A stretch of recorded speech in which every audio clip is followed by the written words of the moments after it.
Friends back to Bhavani lifestyle. அனைவருக்கும் happy very good morning. என் வீட்டில் இன்னைக்கு கிச்சனில் முட்டை பொரியல் பண்ண போகிறேன்.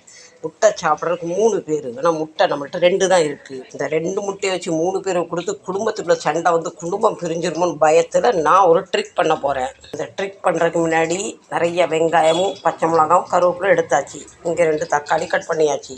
இது ஏன் எண்ணெய் இந்த கலரில் இருக்குன்னு நினைக்காதீங்க. சிக்கன் ஃப்ரை பண்ண எண்ணெய் வேஸ்ட் பண்ணக்கூடாது. பார்த்தீங்களா, அதில் கடுகை போட்டாச்சு, கொஞ்சமாக சின்ன ஜீரகத்தை போட்டாச்சு. இதை நம்ம வெஜ் சாப்பாடில் இந்த எண்ணெய் மிக்ஸ் பண்ணக்கூடாது. முட்டை வந்து நான்வெஜ் பார்த்தீங்களா, அதில் மிக்ஸ் பண்ணலாம், தப்பு இல்லை. அது நான்வெஜ் சாப்பிட்றவங்களுக்கு ஓகே. என்ன மாதிரி நான்வெஜ் சாப்பிடாதவங்க இந்த மாதிரி எண்ணெய்லாம் யூஸ் பண்ணக்கூடாது, தூக்கி தூர ஊற்றிடணும்.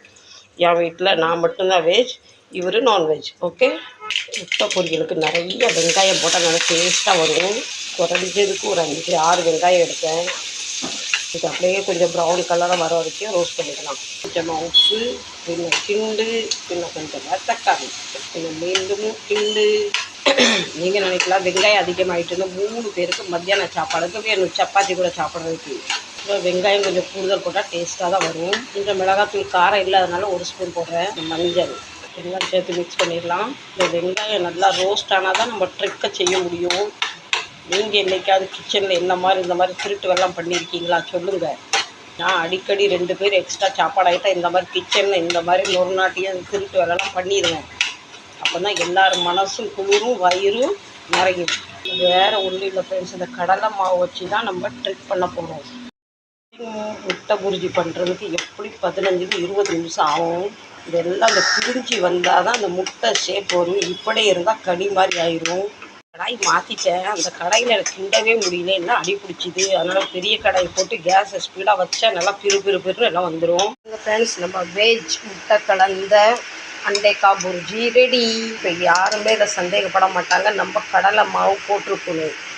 என் வீட்டில் உள்ளவங்களுக்கும் தெரியாது. என் வீடியோவை பார்த்து கண்டுபிடிச்சா உண்டு, இல்லைன்னா இல்லை. நீங்களுமே ஒரு தடவை ட்ரை பண்ணி பாருங்கள். எப்படி நம்ம ட்ரிக்கு இப்படிலாம் செஞ்சால் தான் குடும்பத்தை ரன் பண்ண முடியுது. குடும்பத்துக்குள்ளே பிரச்சனை வராமல் சரிசமமாக பங்கு வச்சு கொடுக்க முடியுது. என் ட்ரிக் எப்படி இருக்குது சொல்லுங்கள். உங்கள் வீட்டிலே முட்டை பத்தில் வச்சுக்கோங்க. யாரையும் கிச்சனில் விடாது. இந்த ட்ரிக்கை பண்ணி தட்டில் கொண்டு வச்சுருங்க. ஒக்காமக்கா அவங்க கண்டே பிடிக்க மாட்டாங்க இது முட்டையாக கடலை மாவுன்னு. கண்டிப்பாக ட்ரை பண்ணி பாருங்கள். ஒன்று கமெண்ட் பாக்ஸில் பின் பண்ணுங்கள். இந்த வீடியோ உங்களுக்கு எப்படி இருந்தது, எதுவாக இருந்தாலும் ஓப்பனாக சொல்லுங்கள். நல்லா இருந்தால் நல்லா இல்லையா, ஆபத்துக்கு பாவம் இல்லை. அந்த மாதிரி நம்ம அண்டேக்கா புர்ஜி ரெடி. சச்சா பை பை, லவ் யூ. மீண்டும் நல்ல கோயில் சந்திக்கிறேன். பாய். இது வரைக்கும் பொறுமையாக வீடியோ பார்த்து சப்போர்ட் பண்ணதுக்கு thank you very so much. Like பண்ண மறந்துடாதீங்க. அடுத்த ஒரு பதிவு சந்திக்கிறேன். சச்சா பை பை, லவ் யூ.